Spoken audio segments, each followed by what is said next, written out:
Baik, saya mulai ya Bu, izin. Assalamualaikum warahmatullahi wabarakatuh. Selamat pagi teman-teman dan Ibu. Perkenalkan sebelumnya kami dari kelompok 7. Di sini kami akan menjelaskan sedikit resume tentang kuliah umum penilaian properti komersial yang sudah kita laksanakan pada tanggal 6 kemarin. Dan di sini kita menjelaskan di bagian akhir dari kuliah umum tersebut. Sebelumnya perkenalkan kelompok kami. Untuk topiknya ada 3 untuk dari kelompok kami. Yang pertama ada perkembangan teori ekonomi dan ekonomika properti. Yang kedua ada perubahan paradigma indikator makro dalam analisis properti di era new normal. Dan yang terakhir tentang kritik ekonomika properti terhadap praktik penilaian properti. Kemudian perkenalkan dari kelompok kami, yang pertama ada saya, Fikri Rahman Aditya. Yang kedua ada Irensi Hanemi.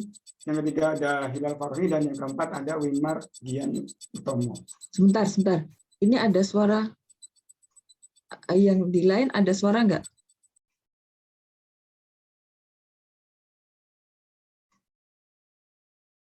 Yang lain? Kayak Udah nggak ada, Bu. Tadi ada ya? Ada. Oh, berarti Itu, mungkin dari Fikri ya? Ya, Bu, punya saya error, Bu. Ya, silakan. Enggak, saya pikir nanti jangan-jangan laptop saya gitu, ada sesuatu yang salah. Ya, silakan. Ya, mohon maaf ya, Bu. Ya, mungkin langsung saja ke presentasi yang pertama yang mengenai perkembangan teori ekonomi dan ekonomika properti yang akan dijelaskan oleh teman saya. Sebelumnya mohon maaf, apakah layarnya tertutup sama hitam-hitam gitu atau terlihat semua ya? Terlihat. Terima kasih, Bu. Ya. Silakan untuk yang bertugas yang pertama, yaitu Irensi. Silakan, Iren. Terima kasih atas waktunya, Fikri. Di sini saya akan menjelaskan tentang perkembangan teori ekonomi dan ekonomika properti.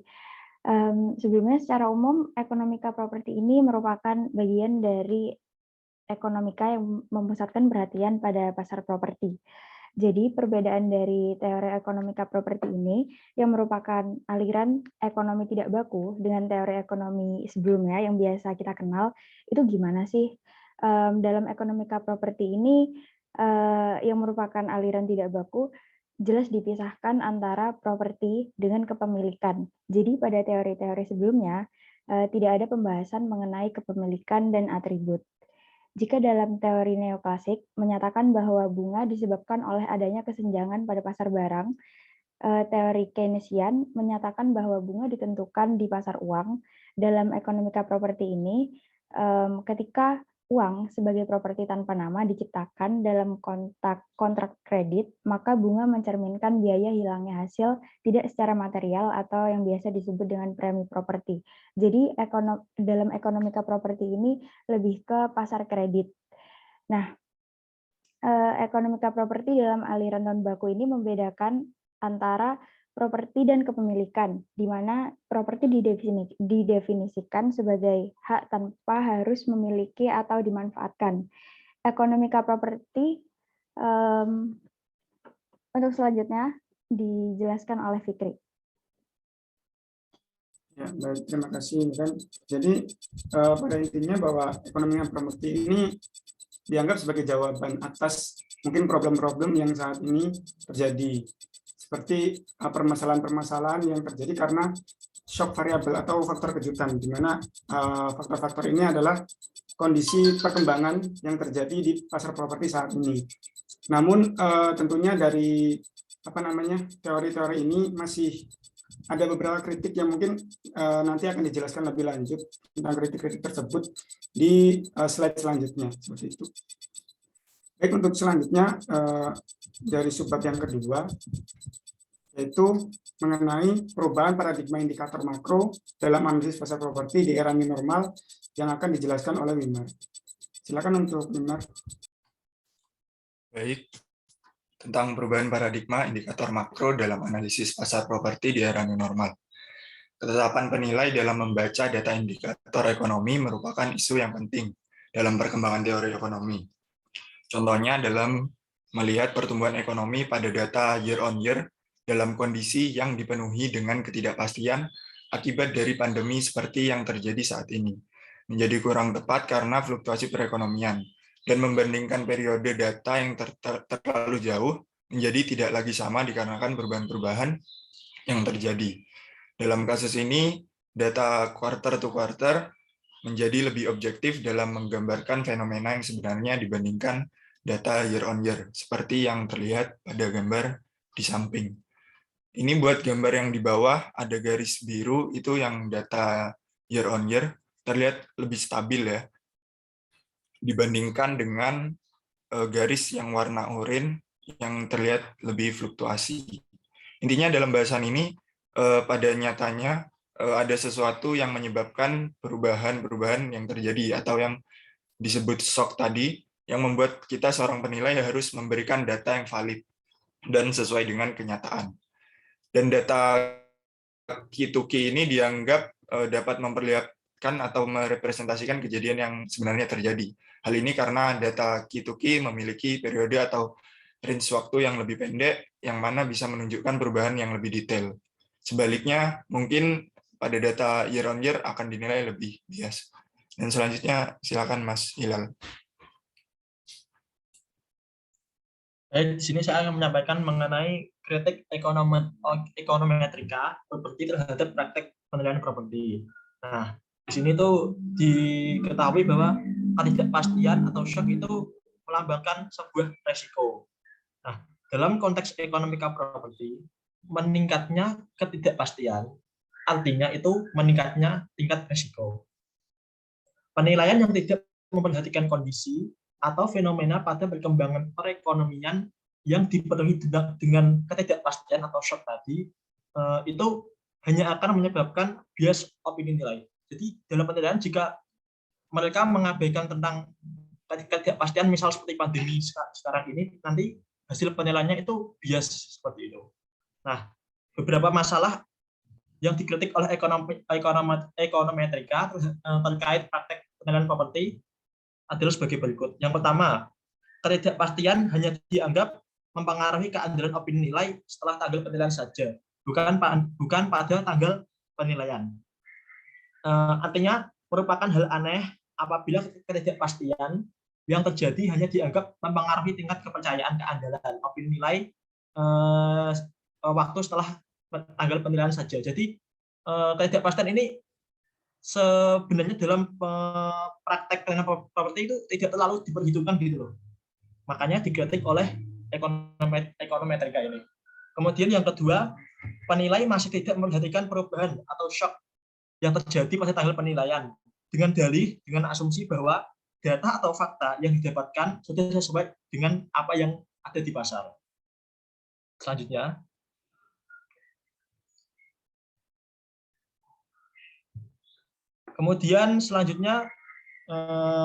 pada keadaan pasar yang penuh dengan ketidakpastian, data pasar properti juga mengalami keterlambatan penyesuaian terhadap segala perubahan yang terjadi karena ketidaksempurnaan informasi para pelaku ekonomi yang ada dalam pasar properti.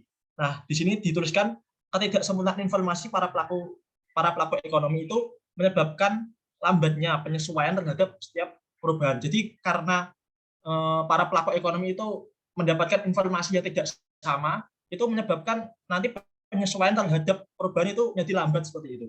Nah, pada kondisi inilah seorang penilai itu hadir untuk melakukan penyesuaian atau adjustment terhadap data-data pasar yang akan digunakan dalam analisis penilaiannya, serta memahami dinamika pasar modern yang penuh dengan ketidakpastian agar menghasilkan opini nilai yang kredibel yang menggambarkan kondisi pasar seutuhnya. Jadi di sini penilai itu hadir untuk memberikan adjustment terkait perubahan-perubahan tadi agar diperoleh sebuah opini nilai yang kredibel.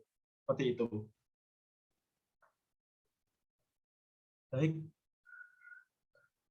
Baik, mungkin yang dapat kami sampaikan, kurang lebihnya mohon maaf. Saya kembalikan kepada Adit. Baik, terima kasih untuk teman-teman untuk presentasinya. Mungkin sebagai kesimpulan, jadi untuk ekonomika properti itu sendiri, saat ini itu terjadi banyak guncangan atau shock atau tantangan dari sisi demand maupun dari supply di dalam perekonomian, sehingga fluktuasi ekonomi tersebut menjadi fluktuasi ekonomi atau bisnis tersebut kemudian menimbulkan banyak ketidakpastian. Nah, disinilah fungsi penilai untuk memberikan penyesuaian atas dari faktor-faktor dan shock-shock tersebut. Seperti itu. Mungkin sekian dari kelompok 7, kurang lebihnya mohon maaf. Saya tutup, terima kasih. Wassalamualaikum warahmatullahi wabarakatuh. Waalaikumsalam warahmatullahi wabarakatuh. Ya, bagus kelompok 7 ya sudah menjelaskan tadi mengenai sedikit perbedaan gitu ya antara ekonomika properti dengan praktek ya yang dilakukan pada penilaian properti. Nah, kalau menurut kalian semua ya kelas 504 ini.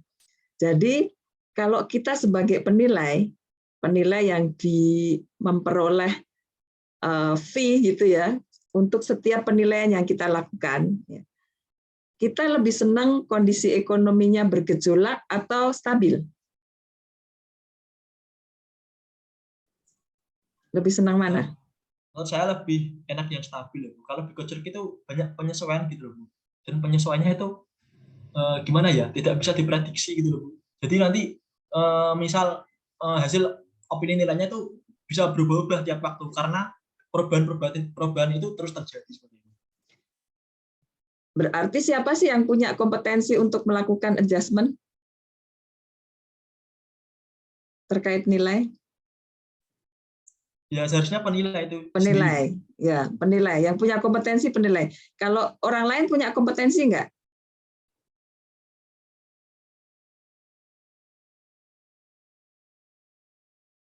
Ya mungkin tidak ya. Mungkin tidak. Karena yang punya dasar ya, punya dasar pengetahuan gitu ya, pengalaman untuk melakukan adjustment untuk shock tadi ya, untuk shock yang terjadi dalam perekonomian itu mungkin penilai. Kalau saya sebagai penilai, saya senang kalau kondisi ekonomi nggak stabil. Kenapa? Berarti jasa saya dibutuhkan gitu kan ya? Ya nggak? Ya kemarin juga, kan, ya kemarin kan kata Pak Robi gitu. Jadinya karena ketidakpastian itu tidak kita perhitungkan sebagai resiko gitu ya, karena pasti ada dan itu sudah tercermin dalam nilai gitu ya. Makanya ketidakpastian itu hanya terkait dengan teknik atau dengan kegiatan penilaiannya aja. Kalau memang kondisinya berubah lagi ya dibutuhkan penilaian lagi gitu kan ya. Berarti ada shock lain lagi, dibutuhkan penilaian lagi gitu. Senang dong kita sebagai penilai gitu ya. Berarti bisa setahun menilai objek yang sama mungkin ya 2-3 kali jangan-jangan ya, karena shocknya itu ada terus ya. Omikron gitu ya. Terus apa lagi? Macam-macam gitu ya. Bencana alam misalnya yang sekarang ini banyak banget. Ya itu tapi enggak ya. Ya itu kalau kita egois gitu kan ya, kita egois kita sebagai penilai. Tapi mungkin kalau penilai publik seperti itu. Kalau nanti kalian kan jadi penilai pemerintah, jadi ya mau setahun 2 kali, mau 20 kali ya gaji kalian tetap sama gitu kan ya. Jadi enggak masalah. Itu baik. Terima kasih kelompok 7 ya sudah memberikan insight ya untuk hal yang kayaknya ini di bagian terakhir ya yang kemarin disampaikan Pak Robi. Baik, selanjutnya ini tanggal 17, tadi kelompok 7, sekarang kelompok 1. Silakan kelompok 1. Baik, izin share screen ya, Bu. Ya. Sebelumnya udah kelihatan belum? Belum. Ah, sudah. Oke. Jadi di sini kami kelompok 1 akan review kuliah umum penilaian properti komersial. Anggota kelompoknya yang pertama ada Friendly, Joshua, terus saya Muklisan, dan yang terakhir ada Yuda. Pokok bahasan yang kami bahas tuh yang pertama ada bahasan tentang analisis HBU dan kriteria HBU, nanti akan dibahas oleh Yuda.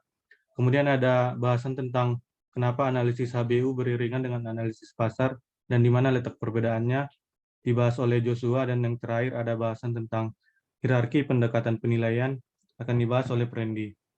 Yang pertama tentang analisis HBU. Kepada Joshua kepada Yuda dipersilahkan. Baik Ibu dan teman-teman sekalian, saya akan menjelaskan materi yang pertama yaitu terkait dengan analisis HBU. Nah, sebagaimana telah kita pelajari pada materi-materi sebelumnya, di awal sekali kita menerima materi tentang penilaian, bahwa langkah pertama yang harus kita lakukan dalam penilaian adalah melakukan identifikasi masalah. Nah, identifikasi masalah ini ada terkait beberapa hal, salah satunya adalah identifikasi objek penilaian. Nah, identifikasi objek penilaian ini kita lakukan, salah satu tujuannya adalah untuk mengetahui apakah objek penilaian yang kita nilai berada dalam kondisi HBU atau tidak. Dalam hal ini, objek penilaiannya adalah penilaian properti. Nah, HBU atau tidaknya properti ini merupakan salah satu faktor yang menentukan pendekatan apa yang akan kita gunakan, dan pada akhirnya nanti juga akan mempengaruhi besarnya indikasi nilai yang akan dihasilkan. Nah, lalu apakah yang dimaksud dengan HBU? Kita bisa melihat definisinya seperti di slide, dan kita dapat membreakdown-nya menjadi 4 poin kriteria HBU. Slide selanjutnya.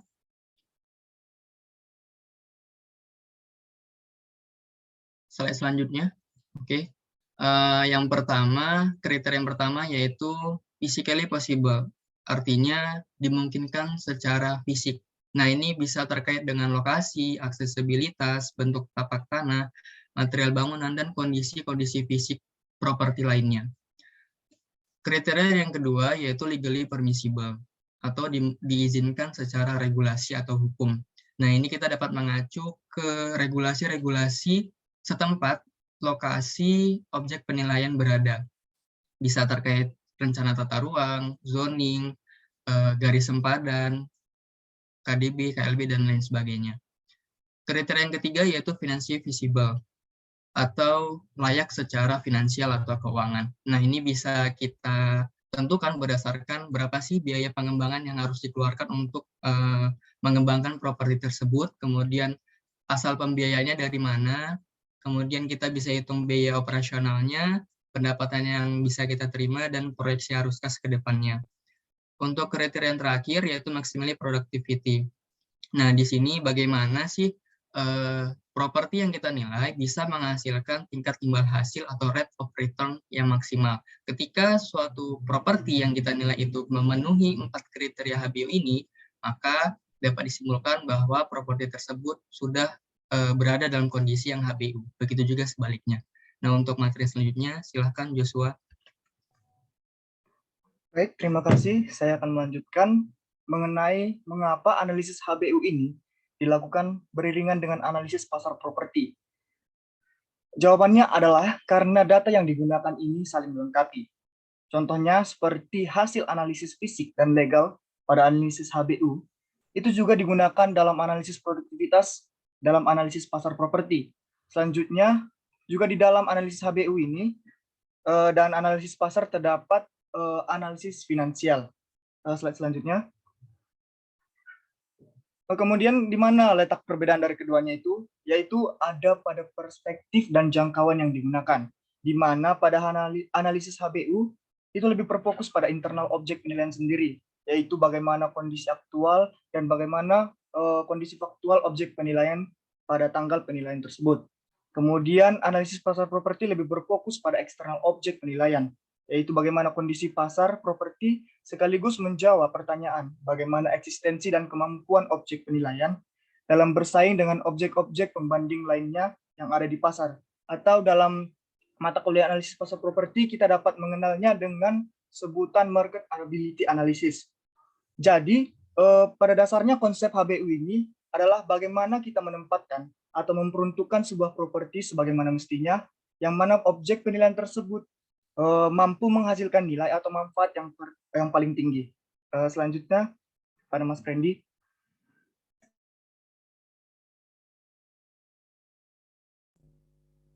Baik, seperti pada terlihat pada bagian hierarki pendekatan penilaian. Pendekatan penilaian sendiri ada hierarkinya, karena dalam SPI ada tahap pendahuluan.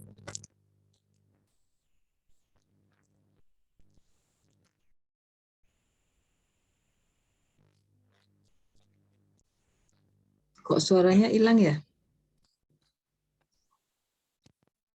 Oh, izin Bu, apakah sudah terdengar? Sudah.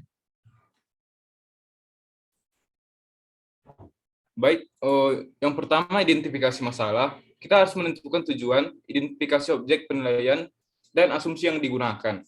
Kemudian yang kedua adalah analisis HBU. Kemudian jika kita punya data pembanding, maka untuk level pertama itu disarankan untuk menggunakan pendekatan pasar. Kemudian kita akan memakai metode pasar langsung, sehingga langsung menghasilkan nilai pasar. Jika tidak punya data pasar, kemudian kita menentukan apakah objek tersebut menghasilkan pendapatan. Jika menghasilkan pendapatan, maka kita akan memakai pendekatan pendapatan. Kemudian jika tidak, maka kita akan memakai pendekatan biaya. Menjadi pertanyaan adalah, apakah pendekatan biaya tersebut mencerminkan kondisi pasar? Itu akan mencerminkan kondisi pasar apabila kita memakai elemen-elemen benchmark market yang sama seperti biaya reproduksi atau penggantian baru berdasarkan data pasar pembanding. Kemudian jika tidak tidak memiliki analisis HBU, tidak bisa menggunakan data pendekatan pasar, tidak bisa juga pendekatan pendapatan dan pendekatan biaya, maka properti tersebut digolongkan kepada properti khusus, di mana tujuannya itu adalah khusus dan pasarnya juga khusus, dan juga nilainya adalah nilai yang dihasilkan adalah nilai selain pasar. Baik, selanjutnya.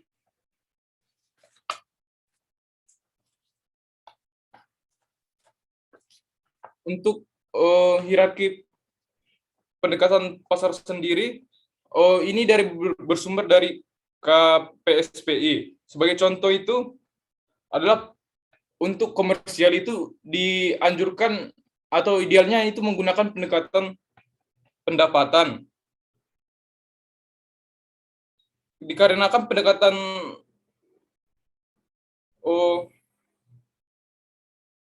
idealnya ketika menilai properti komersial itu yang dijadikan pendekatan utama adalah pendekatan pendapatan, karena dalam properti komersial itu diyakini bahwa properti yang dinilai adalah properti yang berpotensi menghasilkan pendapatan ke depannya. Baik, terima kasih. Saya kembalikan kepada moderator.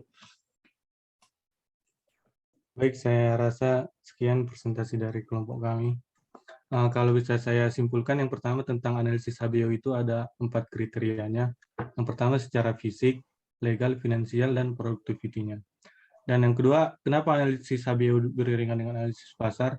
Itu karena datanya saling melengkapi, baik data fisiknya maupun data legalnya. Dan yang terakhir tentang hierarki pendekatan penilaian. Jika propertinya memiliki data pembanding, kita bisa menggunakan pendekatan pasar, tetapi jika tidak, bisa menggunakan pendekatan pendapatan atau biaya.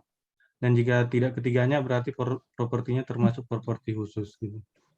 Sekian, saya kembalikan kepada Ibu. Ya, tolong yang slide terakhir deh. Saya penasaran. Nah, ini bacanya gimana sih? Tabel ini. Maksudnya kalau pasar itu yang di kuning-kuning residensial, yang pendapatan komersial, yang biaya industri, ya itu bacanya gimana? Izin Bu, itu menurut saya itu Bu, berdasarkan ini Bu, pendekatan ini Bu. Item maksudnya itu yang digunakan pendekatan yang ideal Bu. Misalnya untuk pasar sendiri idealnya digunakan untuk pendekatan aset residensial. Ya. Terus itu 1111 itu apa? Itu kemungkinan besar itu untuk scoringnya Bu. Jadi scoringnya yang paling kecil lah bisa dibilang Bu. Yang paling dekati, ranking ya itu berarti ya. Ranking ya. Maka dianjurkan untuk pendekatan itu Bu. Pendekatannya. Oke. Baik. Terima kasih kelompok 1 ya. Ini menyampaikan sebetulnya untuk menentukan pendekatan itu ada hierarkinya gitu ya. Dan kalau kita cermati SPI, memang hierarki tertinggi itu adalah untuk pendekatan data pasar. Ya, karena kalau kita menggunakan pendekatan data pasar itu kalau memang jenis nilai yang kita tuju itu adalah nilai pasar, ya kan kalau di SPI itu jenis nilai atau definisi nilai itu ada dua ya, nilai pasar di SPI 101 dan nilai selain nilai pasar di SPI 102. Nilai selain nilai pasar itu ada banyak ya, ada nilai investasi, ada nilai dalam penggunaan, kemudian ada nilai likuidasi, ada nilai sisa ya, dan macam-macam nilai yang lain. Dan saya yakin kalian sudah paham lah ya nilai definisi-definisi nilai itu. Itu kalau memang karena di penugasan penilaian itu kan penugasan terbanyak itu sebetulnya adalah untuk meraih nilai pasar, untuk menentukan nilai pasar gitu ya. Makanya hierarki tertinggi untuk pendekatan itu adalah pendekatan data pasar. Karena memang dengan pendekatan ini berarti kita sudah mempertimbangkan preferensi pasar ya, kehendak pasar gitu sebagai pertimbangan utama. Jadi sudah selaras gitu ya dengan apa yang dimaui pasar. Baru kalau tidak ada data pembanding tadi ya itu kita bisa menggunakan pendekatan pendapatan. Itu dan ini cocok banget untuk properti komersial karena memang kalau seorang investor itu akan berinvestasi untuk sebuah properti, maka dia akan melihat ada nggak sih keuntungan buat saya gitu ya, seberapa besar keuntungannya. Ya, makanya cocok banget kalau pendekatan pendapatan ini digunakan untuk properti komersial. Dan kalau dua-duanya itu tidak mungkin, berarti pendekatan biaya yang digunakan. Jadi sebetulnya dalam hierarki itu pendekatan biaya itu adalah alternatif terakhir gitu ya. Kalau dua yang lain tuh nggak bisa dipakai. Tapi dalam prakteknya kelihatannya justru pendekatan biaya ini yang paling banyak digunakan. Ya, misalnya kalau untuk properti berupa tanah dan bangunan itu tanahnya dinilai tersendiri, kemudian bangunannya dinilai tersendiri dengan pendekatan biaya. Itu kan pendekatan biaya ya sebetulnya ya, bukan pendekatan data pasar. Gitu ya. Nah, itu justru itu yang paling banyak digunakan gitu. Makanya ini jadi agak nggak matching gitu ya antara hierarki yang dikehendaki dengan praktek yang terjadi di lapangan.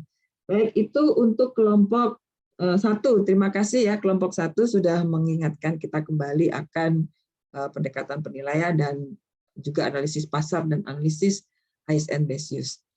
Baik, selanjutnya Izin stop share ya, Bu. Ya, silakan. Kita urut aja kelompok 2, silakan.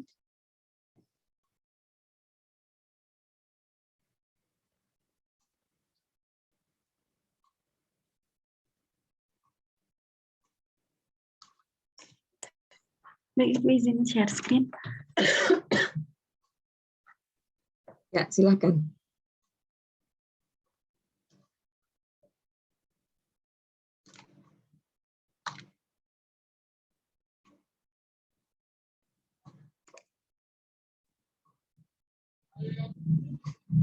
Apakah sudah terlihat Ibu dan teman-teman?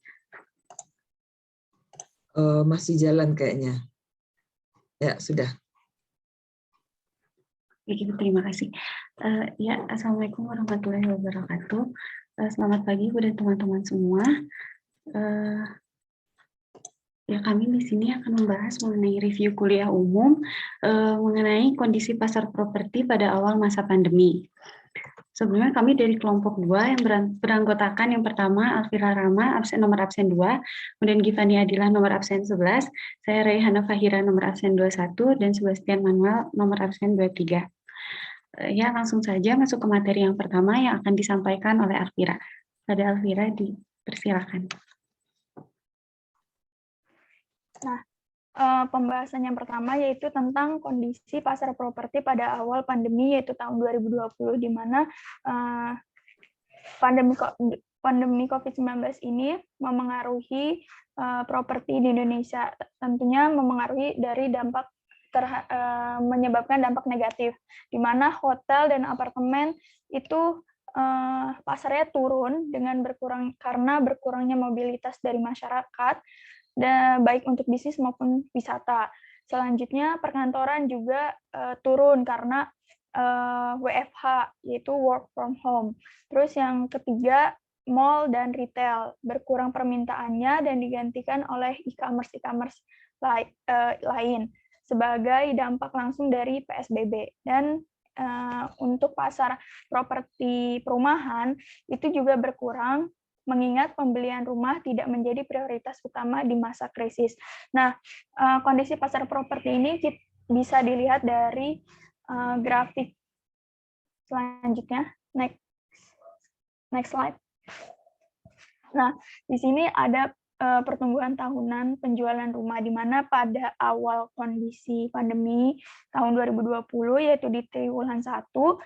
Nah, penjualan rumah ini turun terus di triwulan kedua itu mulai meningkat dan kecenderungannya itu kecenderungan pertumbuhan tahunan penjualan rumah ini turun, namun risiko properti rumah ini risikonya itu tidak separah risiko properti komersial. Nah, selanjutnya, untuk indeks harga properti komersial ini bisa dilihat dari indeks harga properti komersial Bank Indonesia. Di Jakarta itu kondisi pasarnya, indeks harganya kecenderungannya turun, namun dalam batas dalam keadaan yang belum bahaya gitu, masih dalam batas wajar. Di tahun 2021 karena seiring dengan optimisme pertumbuhan Indonesia mencapai 7,07%. Selanjutnya akan dijelaskan oleh Givani.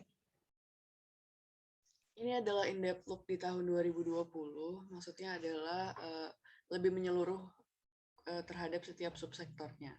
Yang kita ketahui bersama bahwa subsektor properti itu ada beberapa lagi di dalamnya, ada seperti hotel, apartemen, ada perumahan juga di sana, dan kawasan komersial seperti ruko. Nah, yang pertama adalah kita ketahui bersama bahwa tadi udah dijelasin juga, properti adalah subsektor yang paling terpukul karena pandemi ini. Jadi tingkat okupansi rata-ratanya itu hanya sekitar 15% aja, yaitu termasuk posisi terendah yang pernah ada. Nah, sekitar sepertiganya atau 73 hotel di Jabodetabek dari 219-nya itu masih tutup operasinya. Bahkan lainnya itu buka walaupun secara terbatas. Dan di tempat-tempat lain, yaitu di beberapa kota besar di Indonesia, okupansi rates-nya berkisar antara 9 sampai 22%. Dengan perhotelan di Bali berada di angka terendahnya. Nah, lalu selain hotel, ada juga apartemen. Nah, untuk apartemen sendiri, tentu saja demand-nya juga menurun. Dan di Jabodetabek tidak ada penambahan pasokan atau tidak ada suplai tambahan.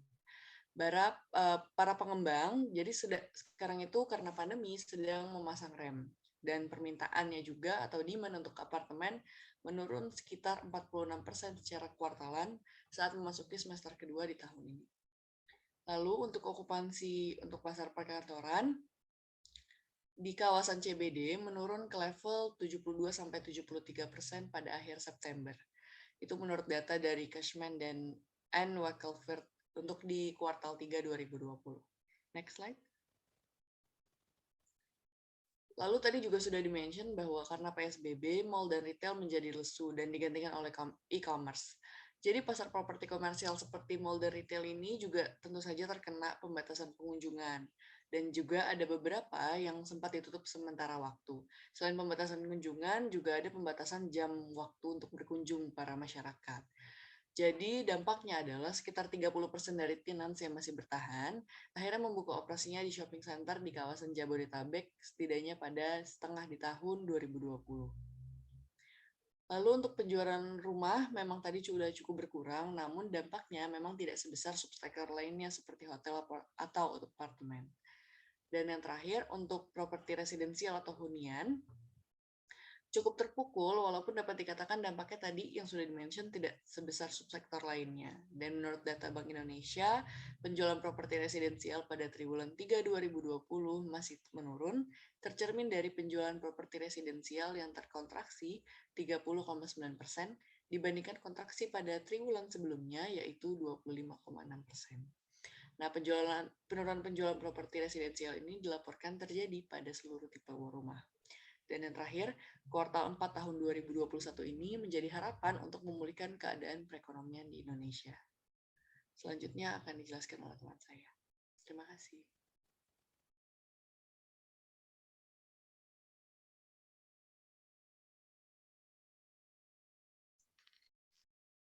Pemahaman di awal pandemi. Pemahaman atau paradigma awal yang terbentuk oleh para pelaku pasar awalnya tergambar pada siklus yang berwarna biru muda, di mana pada akhir tahun 2019, COVID mulai mengglobal, tapi masih belum masuk ke Indonesia, sehingga tidak memberikan dampak apapun pada perekonomian di Indonesia. Lalu pada awal-awal tahun 2020, yaitu pada kuartal 1, COVID mulai masuk, tapi masih belum berdampak besar. Para pelaku pasar masih menganggap COVID merupakan bagian dari siklus ekonomi biasa. Ekonomi memang akan turun, tapi pada akhirnya akan pulih. Ditambah dengan faktor fundamental ekonomi Indonesia yang cukup kuat. Tetapi pada saat dampak COVID mulai membesar atau semakin terasa, ditambah jadwal vaksinasi massal yang mundur, yang tadinya berjadwal pada akhir tahun 2020, mundur ke sekitar Maret 2021, siklus ekonomi menjadi bergeser, tergambar pada siklus yang berwarna biru tua. Siklus pasar ini menjadi mundur, menggambarkan sensitivitas pada siklus ekonomi, di mana ada faktor di mana jika ada faktor yang bergerak di luar prediksi, siklus ekonomi akan dengan mudahnya bergeser. Lanjut. Ya, baik. Mungkin sekian pembahasan dari kami, Bu. Izin menyimpulkan, jadi pandemi COVID-19 ini tentunya sangat berdampak pada pasar properti di Indonesia, baik residensial maupun komersial yang lebih terdampak lagi. Namun berdasarkan data yang ada, yang seperti tadi sudah dijelaskan, bahwa kondisi penurunan baik di komersial dan retail itu masih di batas yang aman atau tidak begitu mengkhawatirkan. Ya, mungkin sekian dari kami kembalikan kepada Ibu. Terima kasih. Ya. Baik, terima kasih kelompok 2 ini. Kelihatannya kalian manajemen waktunya bagus banget ya, jadi 10 menit selesai semua gitu. Terima kasih ya sudah mengatur untuk presentasinya dengan waktu yang disediakan. Memang kalau kita lihat itu tadi ya, seperti yang di slide terakhir tadi, dulu kita tidak menyangka juga gitu ya COVID akan semasif ini ya kita lihat ya, di yang masih di biru itu kita masih optimis gitu kan, malah di awal-awal tahun 2020 itu saya ingat banget itu waktu itu Menteri Kesehatan ya yang ngomong COVID-nya nggak bisa gitu ya masuk Indonesia ya, dan karena kita banyak doa dan lain-lain waktu itu yang agak blunder kayaknya ya itu pernyataannya ya. Dan ternyata begitu ketahuan, kemudian jadi banyak banget gitu ya yang kena. Terus kita kira itu 6 bulan mungkin sudah selesai gitu ya, karena kayak flu burung gitu ya, H5N1 itu kan juga tidak terlalu berdampak gitu ya ke Indonesia ya. Nah, kita kira juga seperti itu gitu, orang-orang mengira seperti itu, tapi ternyata tambah buruk gitu ya, sampai akhirnya sekarang di 2020 akhir ini kalau kita lihat dari sini ya, dari diagram ini itu yang paling dalam gitu ya, paling dalam keterpurukan ekonomi kita gitu ya, paling dalam di situ. Kemudian setelah itu naik-naik, sebetulnya saya nggak yakin nih yang di kuartal 2 ke kuartal 3 itu kita naik terus, karena waktu itu kan sempat kita yang penderita COVID-nya itu paling banyak, dan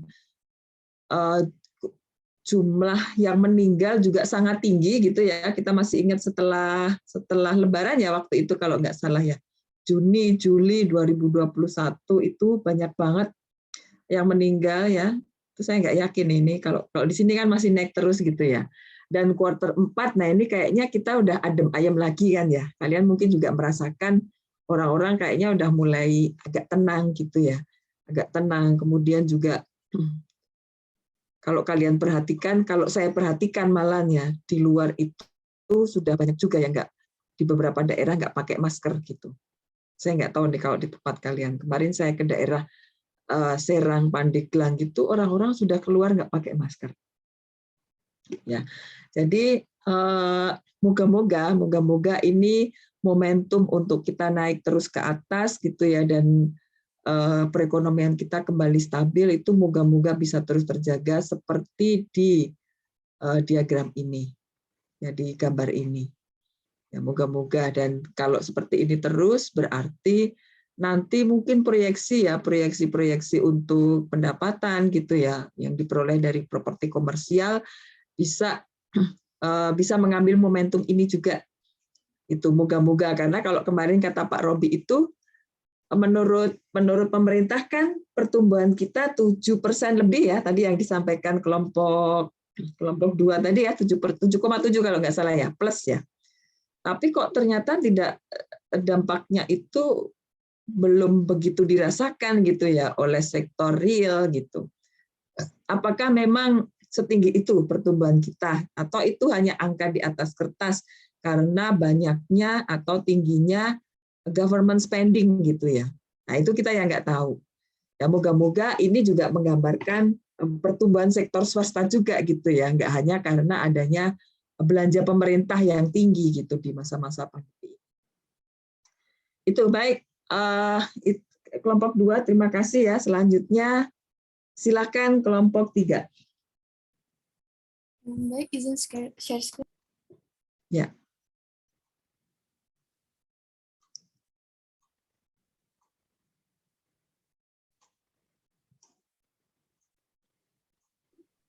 Assalamualaikum warahmatullahi wabarakatuh. Selamat pagi Ibu dan teman-teman. Warahmatullahi wabarakatuh.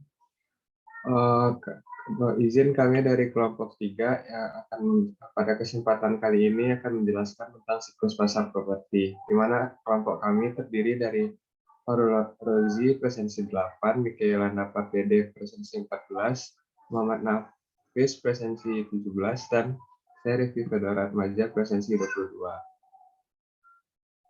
Pertama akan dijelaskan oleh Farul Rozi. Baik, di sini saya akan menjelaskan mengenai arti penting dalam memahami siklus properti bagi seorang penilai. Sebenarnya bahwa untuk siklus properti bagi seorang penilai itu penting dalam menentukan forecast dalam melakukan penilaian, di mana properti itu tidak bisa dijamin selalu tumbuh secara konstan. Akan tetapi ada naik turunnya.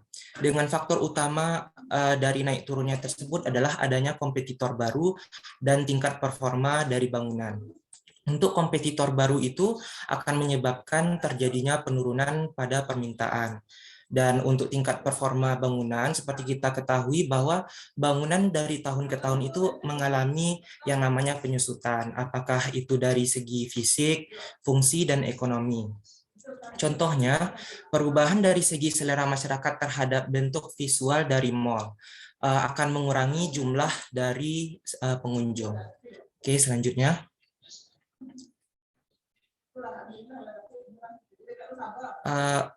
Selanjutnya kami akan membahas mengenai 4 fase dari pasar properti itu. Ada yang pertama ada seller market, kemudian ada weak market, soft market, dan buyer market. Selanjutnya, untuk siklus pertama itu ada fase pasar aktif atau active market. Fase ini ditandai dengan melimpahnya permintaan properti atau demand yang tidak disertai oleh tersedianya properti atau supply. Itu karena proses pembangunan dari properti itu membutuhkan waktu. Permintaan yang terus-menerus melimpah menyebabkan ketidakseimbangan antara permintaan dan ketersediaan. hal tersebut membuat harga properti mengalami kenaikan. Fase ini terjadi pada saat suku bunga dan inflasi rendah, sehingga peredaran uang di masyarakat itu sangat tinggi. Fase ini disebut sebagai seller's market karena pengembang dan penjual properti adalah raja yang menentukan tingkat properti, harga properti yang disediakan. Selanjutnya, untuk di Indonesia, fase pasar aktif itu terjadi pada tahun 2012 sampai tahun 2013. Bisnis properti itu mengalami peningkatan yang signifikan, di mana harga properti itu melambung sangat tinggi akibat dari permintaan pasar yang tinggi setelah dampak resesi ekonomi tahun 2008. Fase ini juga ditandai dengan suku bunga kredit sehingga memicu booming properti. Pada fase ini, pengembang dan penjual menjadi raja dalam penentuan harga properti. Oke, selanjutnya.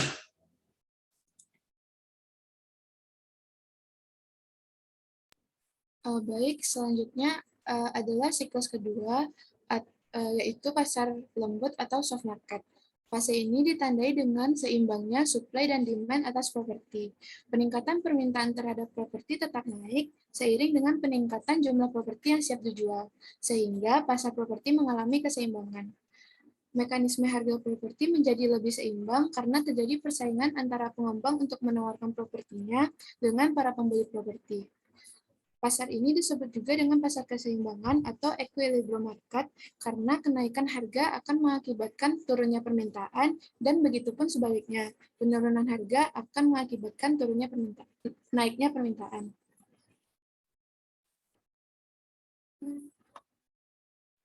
Fase soft market di Indonesia. Pada tahun 2014, Bank Indonesia memperkuat aturan kredit, sehingga terjadi perlambatan ekonomi. Namun, permintaan di pasar properti tetap masih tinggi. Hal ini menyebabkan laju pertumbuhan penjualan properti mengalami perlambatan, sehingga berpotensi untuk menimbulkan fase kedua. Baik, akan dilanjutkan. Baik, selanjutnya saya akan menjelaskan fase ketiga, yaitu fase pasar global atau bull market. Perlambatan ekonomi, inflasi yang merangkak tinggi, dan pengetatan suku bunga membuat pasar properti menjadi lesu. Akibatnya terjadi penurunan permintaan yang tidak disertai dengan penurunan ketersediaan. Dalam kondisi demikian, terjadi penurunan harga di semua sektor properti. Biasanya pengembang akan memberikan banyak insentif dan kemudahan untuk mendongkrak kinerja penjualan propertinya, sehingga pembeli akan menikmati keuntungan dengan turunnya harga properti. Itulah mengapa kondisi ini disebut juga sebagai buyer's market. Selanjutnya, fase buyer's market di Indonesia terjadi pada tahun 2016, di mana pengembang banyak menghentikan proyeknya, dan Bank Indonesia melakukan pengetatan suku bunga untuk mengantisipasi terjadinya bubble properti. Sehingga banyak pengembang yang memilih wait and see daripada mengambil resiko. Bank Indonesia membuat kebijakan baru, yaitu relaksasi plafon kredit, dan mengakibatkan uang muka yang dibayarkan pembeli menjadi lebih kecil. Selanjutnya akan dijelaskan oleh Saudara Rifki Fedora. Terima kasih. Baik, fase yang terakhir yaitu fase keempat, pasar lemah atau weak market. Nah, dalam fase ini terjadi penurunan permintaan yang disertai oleh penurunan ketersediaan properti. Fase ini terjadi setelah masa resesi berakhir dan kondisi perekonomian kembali menuju pemulihan. Pada fase ini, suku bunga dan aturan kredit pemilikan rumah atau KPR diperlunak untuk mendongkrak laju pertumbuhan properti. Nah, fase pasar lemah di Indonesia terjadi selama tahun 2016 hingga tahun 2017. Pasar properti mengalami kelesuan dan proyek-proyek pengembangan banyak terhenti. Namun pada tahun 2018, hasil kebijakan pemerintah dalam menurunkan plafon kredit properti menunjukkan hasil dengan mulai bergairahnya bisnis properti. Kemudahan yang ditawarkan pengembang juga menjadi faktor pemicu pertumbuhan properti. Hal ini diprediksi akan menaikkan pertumbuhan properti dan mengembalikan siklus properti ke fase pertamanya. Mungkin sekian presentasi dari kelompok kami.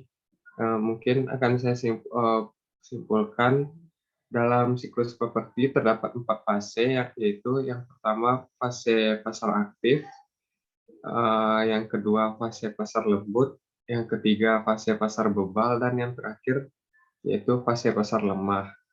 Dengan memperhatikan siklus pasar properti ini, sebetulnya tren pasar properti mudah untuk dibaca. Hal ini dapat memberikan peluang keuntungan bagi investor properti yang jeli akan membaca siklus pasar properti.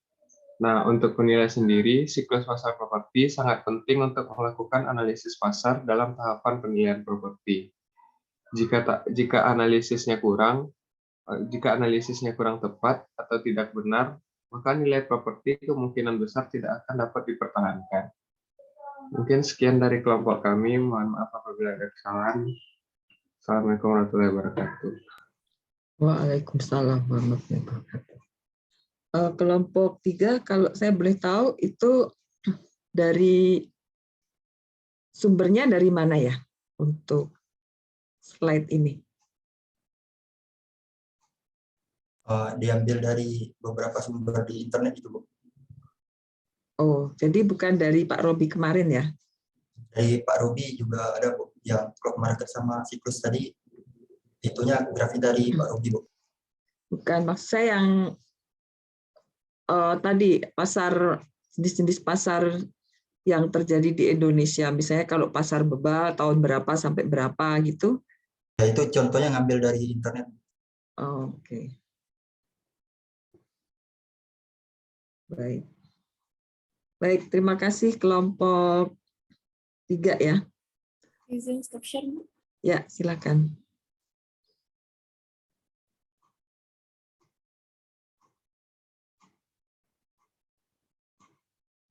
Baik, selanjutnya silakan kelompok 4. Izin share screen. Ya.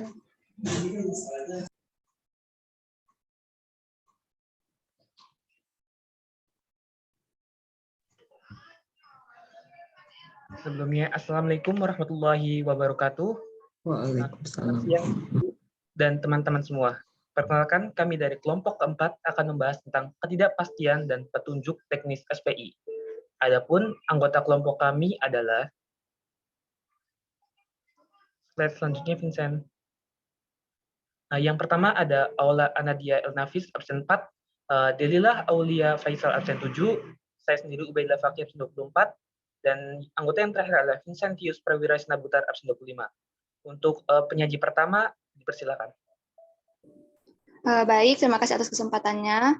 Kali ini saya akan menjelaskan mengenai sudut pandang penilaian properti terhadap ketidakpastian dan risiko. Jadi mungkin kalau misalkan kita melihat antara ketidakpastian dan risiko, mungkin kita akan berpikir bahwa keduanya ini memiliki makna yang sama. Padahal antara keduanya itu memiliki arti yang berbeda, di mana ketidakpastian itu tidak boleh disamakan dengan risiko.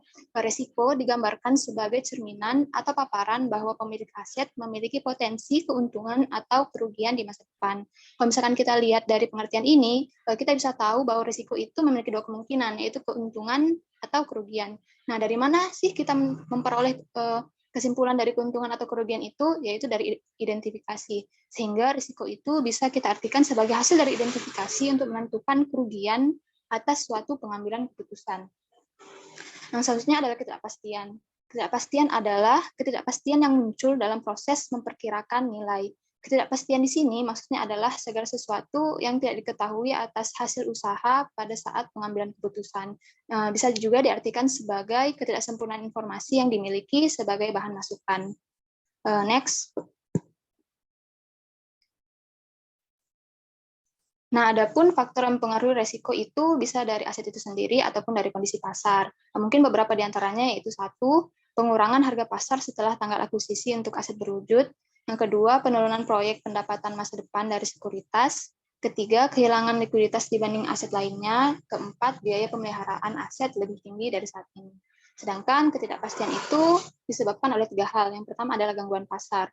Yang kedua adalah ketersediaan masukan, di mana seperti kita ketahui teman-teman, kalau misalkan kita melakukan penilaian terus data masukannya itu kurang, maka akan menyebabkan nilai yang tidak pasti.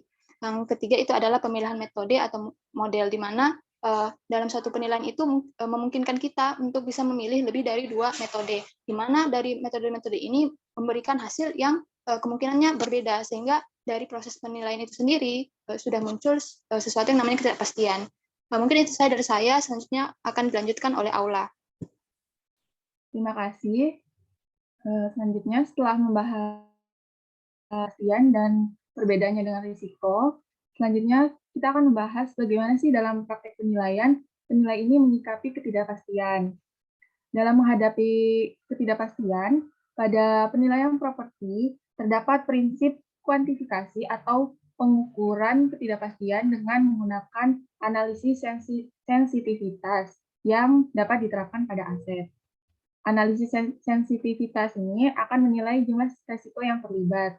Karena itu, pada analisis ini terdapat cukup banyak kemungkinan input numerik alternatif. Namun, sayangnya, analisis sensitivitas ini biasanya sulit diterapkan pada aset non-keuangan, karena jumlah transaksi dan data terkait jauh lebih rendah. Tentu keterbatasan ini dapat menimbulkan bias pada penilaian, yaitu risiko menyiratkan ketepatan yang salah dalam spesialisasi lain dan dapat menyesatkan bagi mereka yang mengandalkan penilaian. Maka dari itu, dari keterbatasan-keterbatasan ini memberikan konsekuensi kepada penilai dalam melakukan penilaian. Penilai harus memenuhi semua persyaratan yang terkandung dalam investigasi dan kepatuhan dalam standar. Apa aja persyaratan yang terkandung dalam investigasi dan kepatuhan dalam IPS 102, yaitu yang pertama, pembatasan pemerintah yang ada harus dinyatakan dengan jelas dalam ruang lingkup pekerjaan. Kemudian disepakati dengan klien dan dinyatakan dengan jelas dalam laporan. Kemudian yang kedua, jika penilai menganggap bahwa tidak mungkin untuk memberikan penilaian secara terbatas, maka penilaian tidak dilakukan. Kemudian yang ketiga, penilai tidak boleh menerapkan kriteria praklisis untuk penilaian karena pendekatan ini didasarkan pada asumsi yang berpotensi salah. Sekian, selanjutnya akan dilanjutkan oleh Ubaidillah. Dipersilahkan. Selanjutnya adalah petunjuk teknis SPI. Seperti yang kita tahu bahwa COVID-19 merupakan bencana bagi Indonesia yang melumpuhkan sektor perekonomian. Banyak sekali properti komersil yang harus gulung tikar. Salah satunya itu adalah Giant. Mungkin disebabkan penurunan penjualan ataupun lainnya. Oleh karena itu, dalam melakukan penilaian properti komersil ini di kala pandemi ini, menurut SPI 2018, dalam petunjuk teknis khusus atau PTKS, dalam kondisi bencana COVID, penilai wajib mencantumkan asumsi yang rinci yang digunakan dalam laporannya dengan pendekatan dan metodologi yang digunakan sebagai syarat pembatas. Ketidakpastian ekonomi akibat pandemik ini mengharuskan penilai harus berhati-hati dalam menentukan relevansi antara hasil penilaian dengan kebutuhan. Pertanyaannya adalah kenapa harus berhati-hati? Karena kan penggunaan dari laporan penilaian ini aslinya itu adalah untuk menentukan keputusan bisnis ekonomi yang akan dijalankan.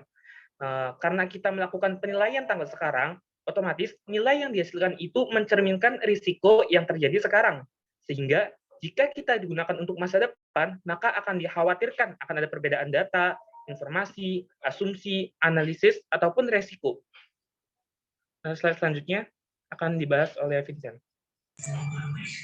Baik, terima kasih untuk selanjutnya menyikapi dari yang dijelaskan oleh Ubaidillah tadi. Kita ketahui bahwa ketidakpastian ekonomi akibat pandemik itu mengharuskan penilai harus berhati-hati. Kenapa harus berhati-hati akan digambarkan pada keempat hal hambatan tersebut yang terjadi pada penilaian sebenarnya.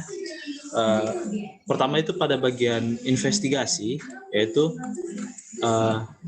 inspeksi dan observasi objek itu sendiri menjadi sangat terbatas mengingat kita dalam kondisi COVID dan keterbatasan dalam mengakses keluar, khususnya keluar rumah yang harus memenuhi protokol kesehatan dan semacamnya, sehingga penilaian yang kita harus lakukan sekarang dengan data terkadang bisa berbeda. Misalnya kita kumpulkan pada kita membuat tanggal penilaian itu tanggal 17, namun karena keterbatasan kita bisa datang untuk observasi itu tanggal 20, dan bisa jadi ada perbedaan yang mungkin bisa sangat signifikan di sana.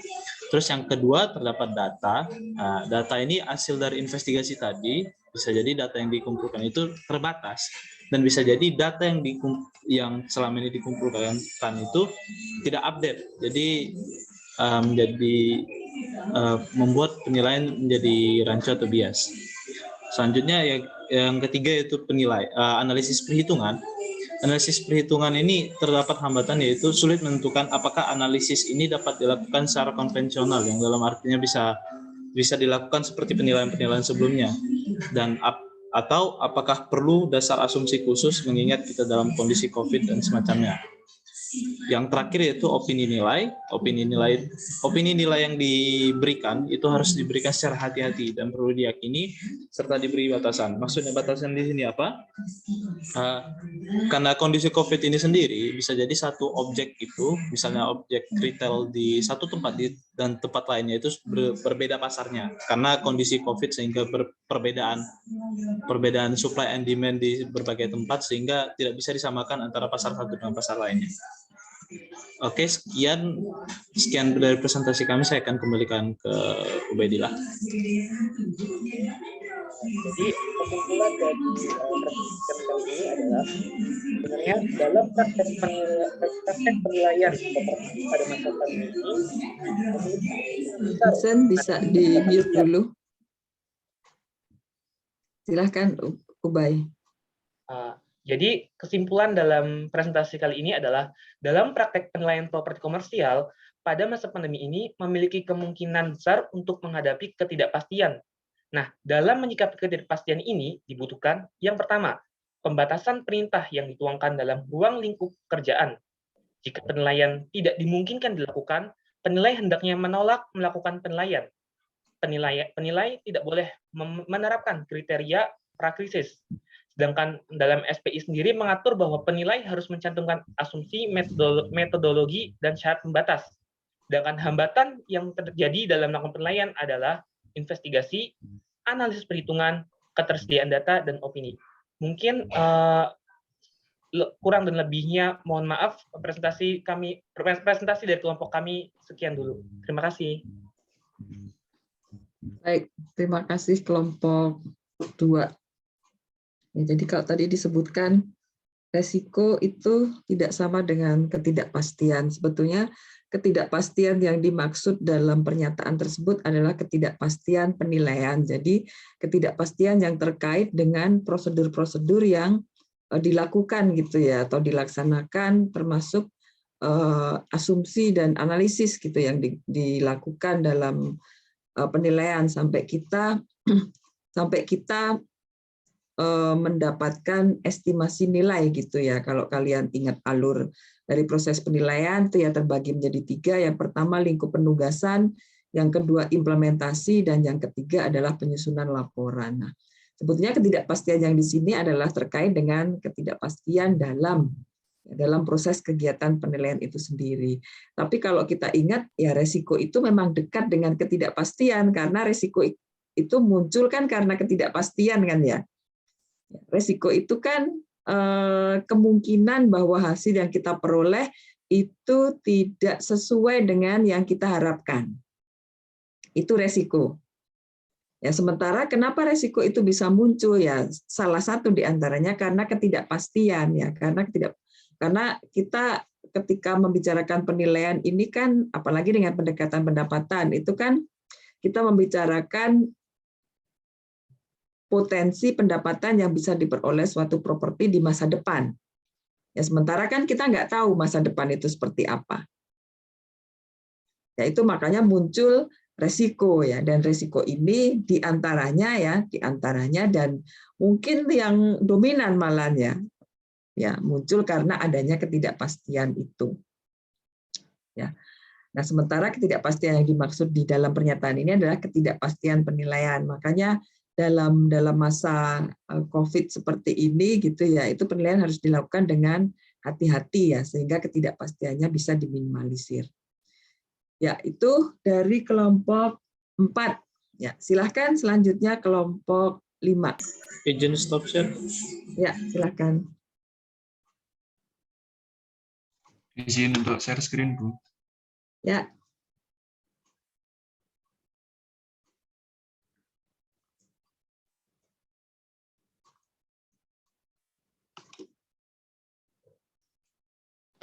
Baik, saya akan membuka presentasi. Selamat pagi, Ibu dan juga teman-teman. Assalamualaikum warahmatullahi wabarakatuh. Waalaikumsalam warahmatullahi wabarakatuh. Di sini kami kelompok 5 akan menyampaikan review terkait kuliah umum penilaian properti komersial minggu lalu. Kelompok kami beranggotakan saya Afan Ghaffar Firjatullah nomor presensi 1, kemudian Muhammad Faisal nomor presensi 16, kemudian Nabila Azmi nomor presensi 19, dan Yusan Danutrio nomor presensi 28. Di sini kami akan membahas terkait bagaimana cara menentukan tingkat diskonto dalam praktek penilaian di Indonesia. Baiklah, langsung saja kepada teman-teman dapat saya silakan untuk memulai presentasi.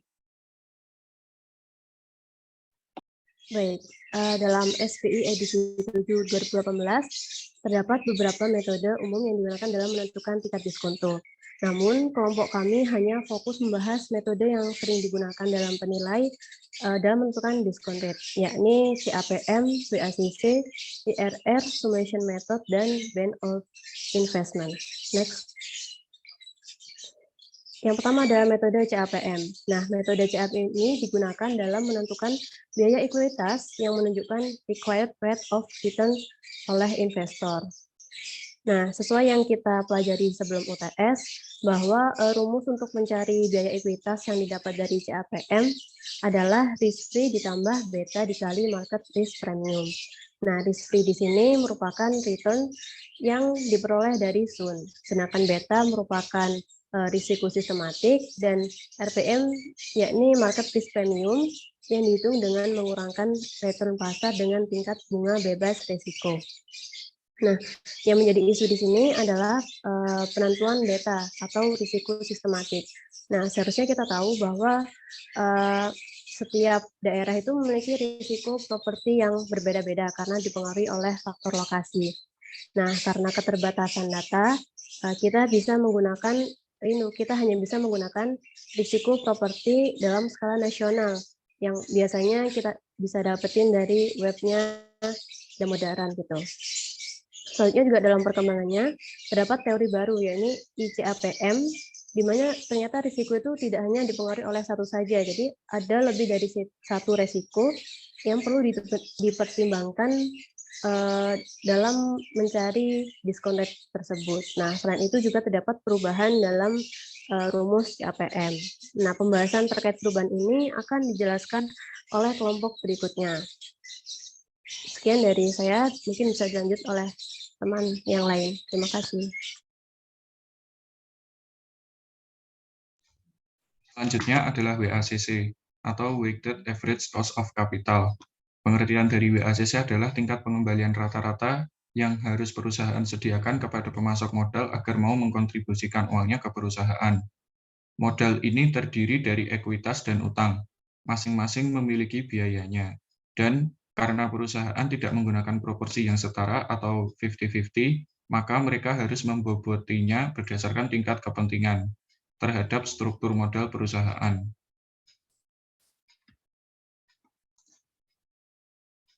Selanjutnya, kenapa harus menggunakan WACC? WACC digunakan karena komposisi hutang dan ekuitas seringkali tidak sama. Ada beberapa perusahaan yang mungkin memiliki hutang lebih besar dari ekuitas ataupun sebaliknya. Akibatnya, biaya setiap modal akan bervariasi tergantung pada presentasi kontribusi terhadap struktur modal. Untuk alasan ini, kita harus memboboti masing-masing komponen modal. Dengan begitu, kita akan tahu berapa mahal bagi perusahaan untuk mengumpulkan dana yang dibutuhkan. Selanjutnya, perhitungan WACC. Formulanya adalah KE dikali WE ditambah KM dikali WD, di mana KE adalah biaya ekuitas, WE adalah persentase ekuitas dalam struktur modal yang dihitung berdasarkan nilai pasarnya, RM adalah capital recovery sesuai dengan panjang arus kas sampai pada saat terminal value, WD adalah persentase hutang dalam struktur modal yang dihitung berdasarkan proporsi wajar jenis properti. Untuk selanjutnya akan dijelaskan oleh Faisal. Baik, selanjutnya adalah build-up method. Nah, build-up method ini sering disebut juga dengan summation method. Nah, dalam metode ini, discount rate meliputi tingkat pengembalian untuk 4 elemen sebagai kompensasi yang dikehendaki oleh investor. Nah, keempat elemen tersebut akan dijumlahkan untuk menentukan besarnya discount rate. Nah, keempat elemen itu yaitu yang pertama real rate of return. Nah, ini merupakan kompensasi untuk menunggu diterimanya pendapatan, dapat berupa save rate atau risk-free rate. Nah, yang kedua ada expected inflation, ini kompensasi untuk inflasi yang diperkirakan yang akan menyebabkan turunnya daya beli di masa depan. Yang ketiga ada risk, yaitu kompensasi untuk resiko terkait bisnis dan likuiditas. Lalu yang keempat ada non-risk cost of investment, ini merupakan kompensasi untuk biaya yang tidak terkait resiko bisnis. Misalnya komisi broker atau biaya manajemen. Next.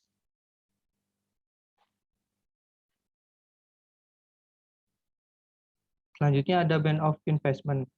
Metode ini paling sering digunakan untuk mencari discount rate. Nah, band of investment ini terdiri dari dua. Yang pertama ada band of investment komponen utang dan ekuitas.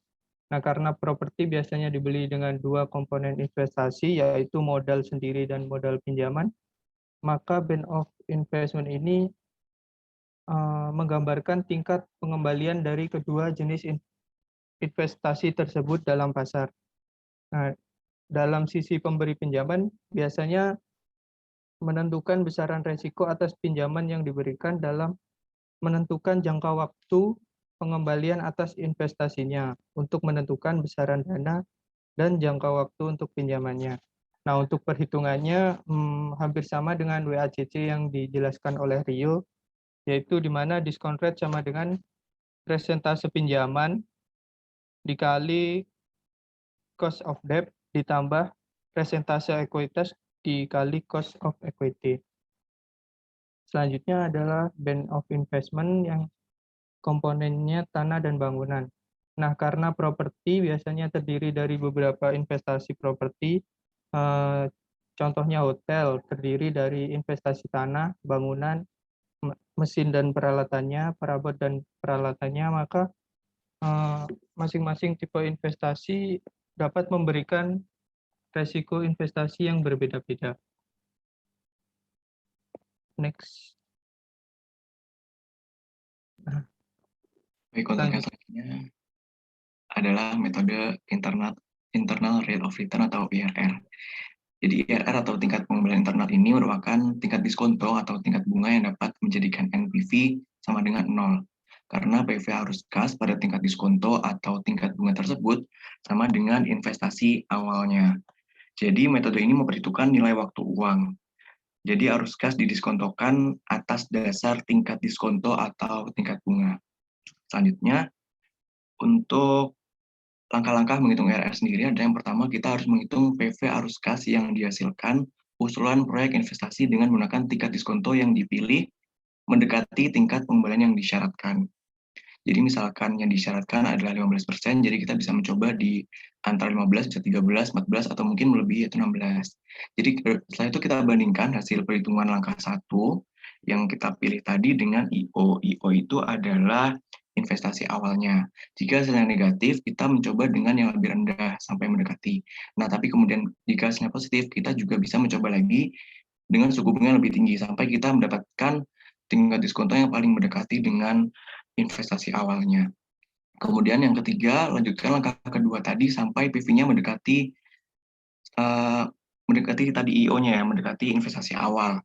Jadi selisih dengan PV-nya, jadi paling mendekati itu adalah selisih PV-nya dengan investasi awal adalah negatif 1 dan positif 2, itu apabila memungkinkan. Tapi kalau nggak memungkinkan negatif 1 atau positif 1, dapat menggunakan selisih yang paling dekat. Kemudian yang keempat, menghitung tingkat diskonto dari usulan proyek investasi tersebut dengan teknik interpolasi. Jadi teknik interpolasi ini caranya dengan, kita tadi kan menentukan dua basis. Jadi basisnya kita hitung masing-masing dengan cara basis ditambah dengan PV dibagi dengan total selisih dari NPV masing-masing basis dikali dengan 1%. Jadi apabila nanti nilai IRR yang dihasilkan kurang dari tingkat pengembalian yang disyaratkan, maka kita harus menolak investasi tersebut. Tapi apabila nilai IRR-nya lebih besar dari tingkat pengembalian yang disyaratkan, maka kita dapat menerima investasi tersebut. Baik, itulah presentasi dari kelompok kami. Apabila dapat saya simpulkan, jadi berdasarkan kuliah umum kemarin, disebutkan bahwa menentukan tingkat diskonto itu dalam praktek penilaian Indonesia ada berbagai macam. Tapi yang paling sering digunakan adalah metode CAPM atau Capital Asset Pricing Model, WACC, Weighted Average Cost of Capital, Build-up Method, Band of Investment, dan juga Internal Rate of Return atau IRR. Jadi memang tingkat diskonto ini menjadi hal yang terpenting dalam proses penilaian. Namun sebenarnya perbedaan metode yang kita pilih atau yang penilai pilih itu tidak menjadi hal yang perlu dipermasalahkan, karena apapun metode yang digunakan itu tergantung asumsi yang digunakan oleh masing-masing penilai. Baik, begitulah presentasi dari kelompok 5. Terima kasih atas waktunya. Kami mohon maaf apabila ada kekurangan. Wassalamualaikum warahmatullahi wabarakatuh. Waalaikumsalam warahmatullahi wabarakatuh. Baik, terima kasih kelompok 5. Ini tadi menjelaskan mengenai penghitungan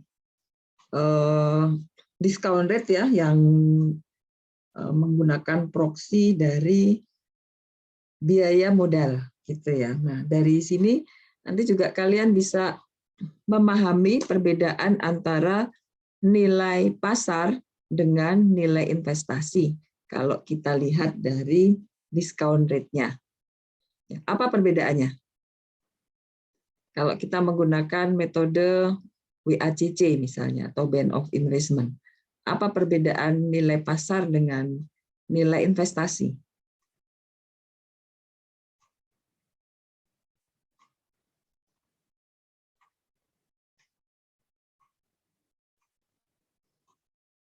Beda nggak sih nilai pasar dengan nilai investasi? Beda, Bu. Ya, apa bedanya?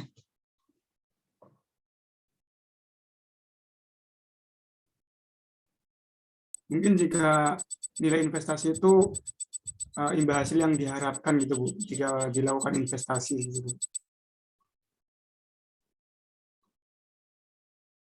Nilai ya, bukan return ya, nilai. Nilai investasi, bukan return dari investasi. Apa bedanya dengan nilai pasar? Izin menjawab, Bu. Ya, silakan.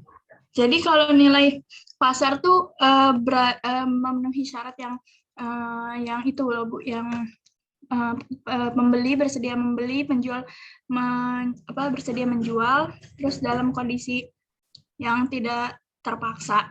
Sedangkan kalau misalnya nilai investasi itu nilai yang bisa aja di bawah nilai pasarnya, karena dia nilai investasi berarti nilai nilai yang diberikan nilai antara si investornya dengan objek investasinya itu, Bu. Kalau dikaitkan dengan rumus WACC tadi, apa bedanya? Vira atau yang lain? Jadi kita bicarakan mengenai discount rate ya. Salah satunya kan bisa pakai WACC. Nah, kalau kita menggunakan WACC sebagai pembeda untuk nilai pasar dan nilai investasi, di bagian mana yang membedakannya? Izin dijawab, Bu. Silakan. Mungkin kalau misalnya di WACC itu bedanya di itu, Bu, biaya ekuitas sama biaya hutang. Kalau misalnya biaya hutang itu kan kita dapatnya dari rata-rata suku bunga di Indonesia gitu kan, Bu. Jadi nilai pasar gitu. Kalau misalnya biaya ekuitas itu ya tergantung apa namanya nilai investasi gitu, Bu, yang diinginkan oleh investor. Nah, ini tambah bulat lagi nih. Jadi perbedaan nilai investasi dan nilai pasar atau dengan ekuitas. Ya, sebetulnya kan gini, tadi saya tanya, apakah nilai pasar beda dengan nilai investasi? Kata Fikri, iya beda. Ya, bedanya di mana? Ini yang harus kalian, kadang-kadang kita ketika belajar penilaian, ini karena saya dulu juga belajar penilaian ya, sama dengan kalian. Itu kita tidak memperhatikan ya adanya berbagai macam definisi nilai. Itu kita nggak memperhatikan. Dan ini saya kira kalau bisa disebut kelemahan gitu ya, kelemahan dari kita.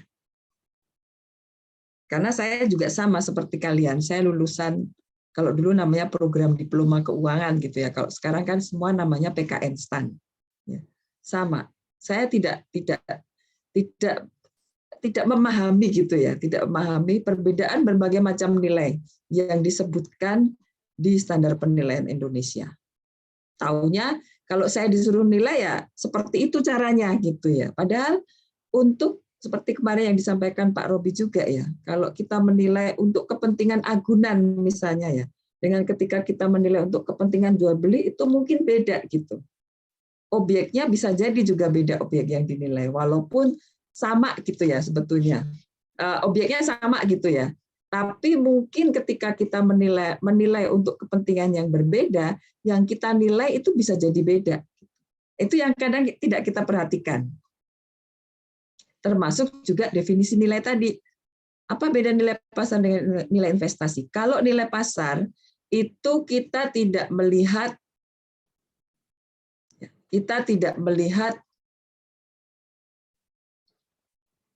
apa? Pihak-pihak yang akan terlibat dalam penentuan nilai tersebut atau pihak yang nanti akan terlibat terkait dengan tujuan penilaian. Ya, misalnya kalau tujuan penilaian itu jual beli, kita tidak melihat siapa yang akan membeli. Itu kita tidak lihat. Ya dianggap aja sama semuanya gitu ya. Semua calon pembeli itu sama ya. Sementara kalau nilai investasi itu kita akan melihat siapa sih yang invest di situ, gitu ya. Siapa yang akan berinvestasi di situ itu kita sudah melihat, kita sudah menentukan, kita sudah tahu.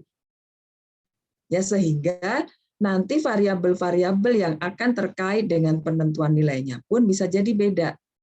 Nah kalau kita lihat dari discount rate ya, yang tadi salah satunya bisa dihitung dengan WACC. Ya ketika kita menentukan nilai pasar, kita akan menentukan nilai pasar, maka proporsi yang digunakan dalam penghitungan discount rate atau penghitungan WACC itu adalah proporsi di pasar. Ini yang kadang-kadang kita salah. Ya, ketika kita melihat laporan keuangan, nah, ya proporsi antara debt dan equity dalam laporan keuangan itulah yang kita gunakan sebagai angka untuk menghitung WACC gitu ya. Padahal nilai yang akan kita cari adalah nilai pasar. Kalau kita menggunakan angka yang ada di laporan keuangan, maka itu jatuhnya adalah nilai investasi. Karena berarti kita sudah melihat pihak tertentu gitu ya ketika kita menentukan nilai, yaitu pihak si penyusun laporan keuangan tersebut. Itu jatuhnya nilai investasi. Tapi kalau kita menggunakan variabel atau proporsi yang ada di pasar, ya itulah yang nanti akan menjadi nilai pasar. Jadi proporsinya jangan pakai proporsi yang ada di laporan keuangan. Proporsinya gunakan proporsi yang umum digunakan di pasar. Kalau memang kita akan mencari nilai pasar. Ya, makanya kemarin disampaikan Pak Robi, tujuan penilaian atau definisi nilai itu penting banget bagi seorang penilai. Gitu ya, karena itulah yang nanti akan menentukan variabel-variabel yang akan digunakan ketika kita menghitung variabel-variabel tersebut. Ya, ini belum kita ngomong apa hubungannya HBU dengan nilai gitu ya. Ada nggak hubungannya? Ada, tapi kalau kita disuruh menjelaskan, belum tentu kita paham juga gitu ya. Kenapa harus HBU gitu? Kenapa kalau nggak HBU nilainya bisa jadi turun? Nah itu tolong dipikirkan mulai dari sekarang. Ya, baik. Itu kelompok 6, kelompok 5 ya. Nah, terakhir sekarang kelompok 6, silakan. Izin share screen, Bu. Ya, silakan. Ini juga sudah 9.52, nanti telat 2 menit. Ya.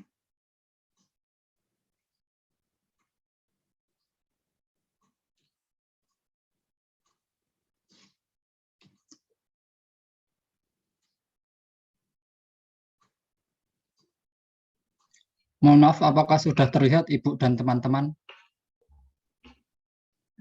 Download itu ya, yang akan ditampilkan. Oh, mohon maaf, ya. belum saya play. Sekarang apakah sudah terlihat? Ya, sudah, silakan.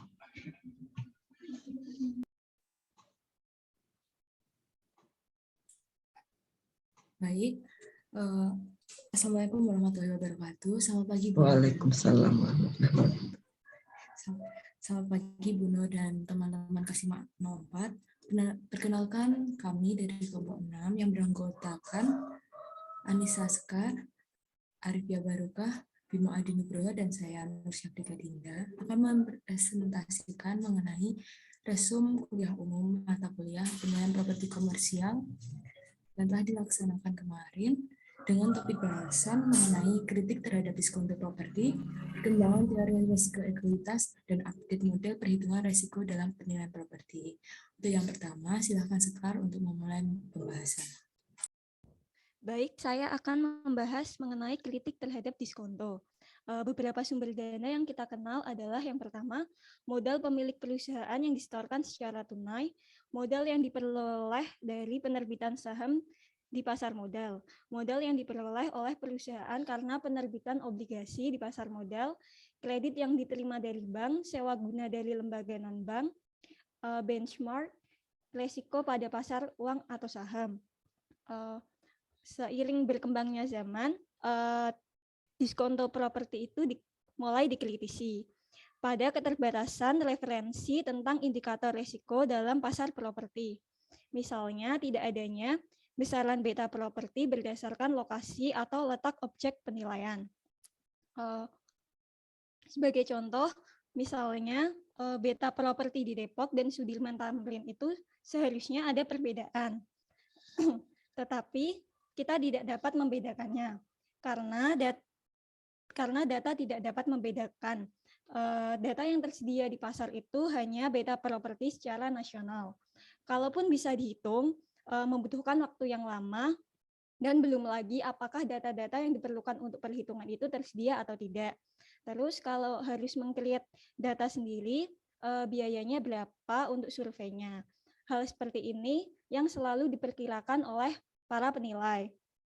Padahal penentuan tingkat diskonto dalam metode DCF merupakan hal penting karena metode penentuan tingkat diskonto yang berbeda-beda tergantung opini dari para penilai yang dipengaruhi oleh properti yang dinilai dan sejenis atau sifat dari investasinya serta lokasi atau kota. Bisa di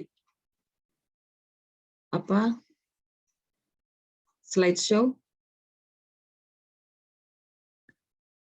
Ya. Silakan. Serta lokasi atau kota di mana properti tersebut berada. Selanjutnya akan dijelaskan oleh Arif.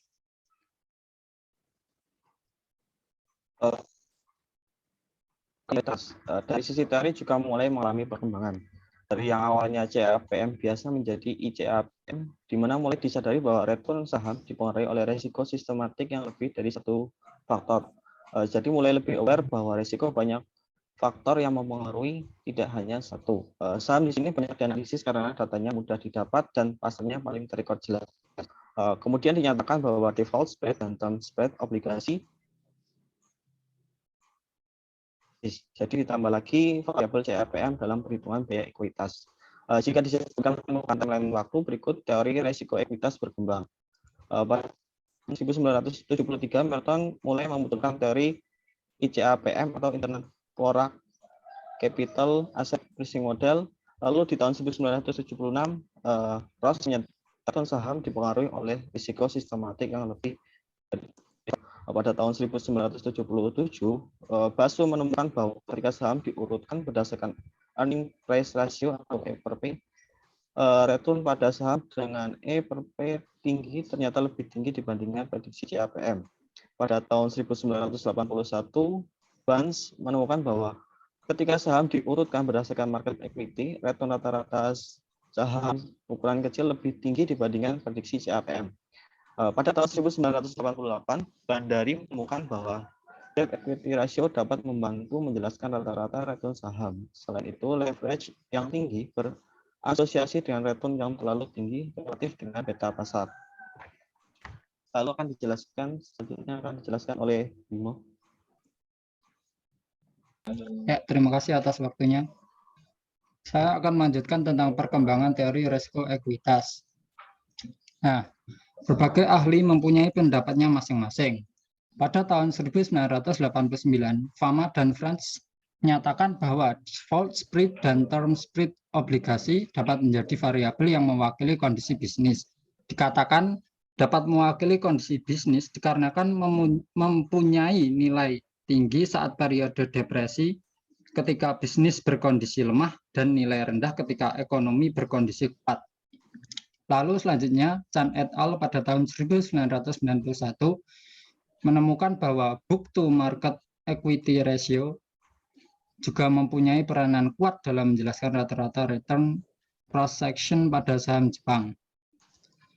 Lalu pada tahun 1992 dan 1993, Fama dan Franz menemukan bahwa faktor size dan book to market merupakan faktor yang paling dominan. Lalu mengembangkan CAPM menjadi three-factor model dengan yaitu small minus big dan high minus low sebagai variabel proxy size dan book to market. Tidak hanya itu, pada tahun 1995 dan tahun 1996, Fama dan Franz mengukuhkan model parsimonious dengan menemukan bahwa three-factor model dapat menjelaskan relative distress dan menyerap variasi Persing anomalies dan dapat menangkap pembalikan dari return jangka panjang. Parsimonious model itu yaitu model sederhana dengan penjelasan dan tingkat prediksi yang baik, di mana model ini menjelaskan data dengan sedikit parameter atau variabel yang memprediksi. Lalu pada tahun 2006, Hall dan Lee menemukan bahwa faktor del default spread dan del term spread dapat menjadi alternatif faktor small minus big SMB dan high minus low HML. Untuk penyampaian materi selanjutnya akan dijelaskan oleh Dinda.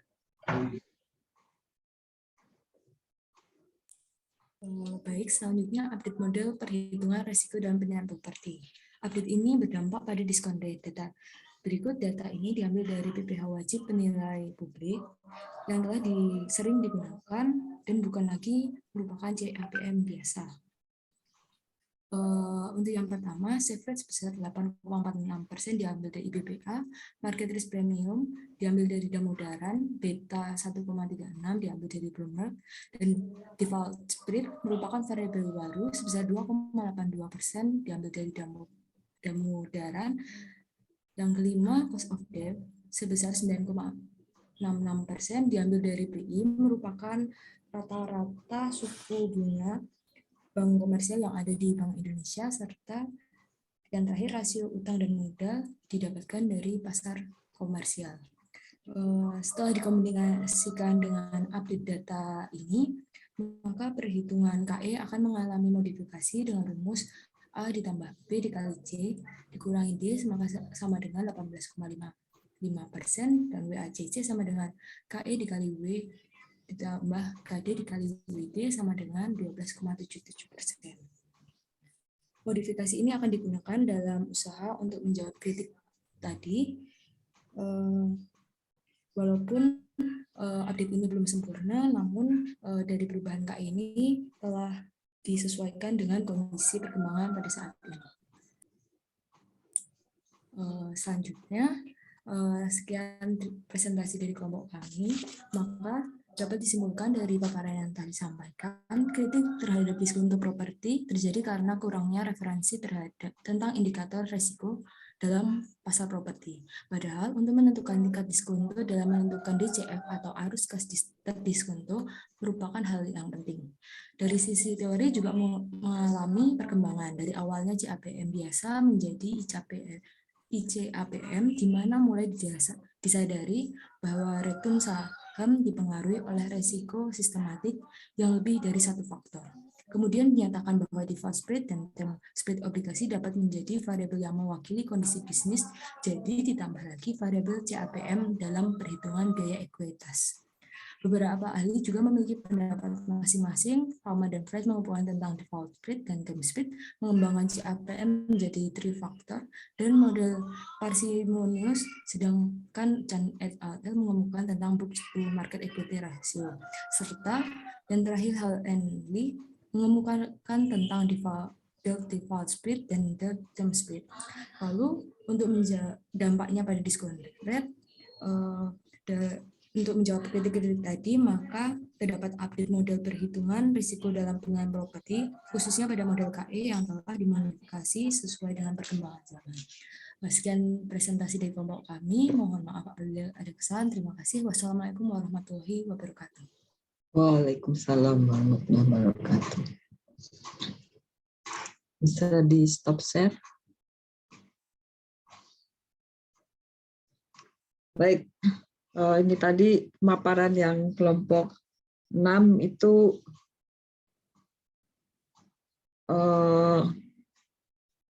saya nggak begitu paham sebetulnya. Kayaknya tinggi banget ya. Kalian paham tapi ya? Kelompok 6 paham? Yang macam-macam istilah tadi. Yang bagian saya ada yang saya bingung sih Bu, kayak itu tadi saya waktu itu nemu yang apa anomali itu pakai yang aset atau yang pasar itu masih agak bingung. Sama untuk yang kayak apa yang spread itu tadi itu Bu. Ya itu maksudnya kalau saya harus menjelaskan pun mungkin saya nggak bisa juga gitu ya, karena saya nggak paham sebetulnya apa yang tadi yang dijelaskan bagiannya Bimo tadi saya nggak paham ya, terus terang ya. Terus terang saya nggak begitu paham karena kayaknya tinggi banget gitu. Ya, tapi mungkin bagus gitu ya kalau kalian bisa memahami sampai situ karena itu kayaknya terkait dengan penilaian bisnis juga. Ya, baik. Kalau ada pertanyaan ini karena sudah waktunya sudah lewat ya, harusnya kita selesai jam 10, bisa kita lanjutkan, silakan disimpan gitu ya, silakan disimpan ya untuk kita diskusikan mungkin ya di minggu depan ya.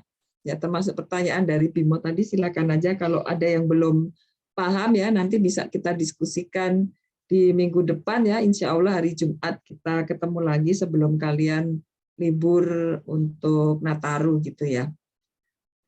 Saya rasa untuk sesi ini saya cukupkan sekian.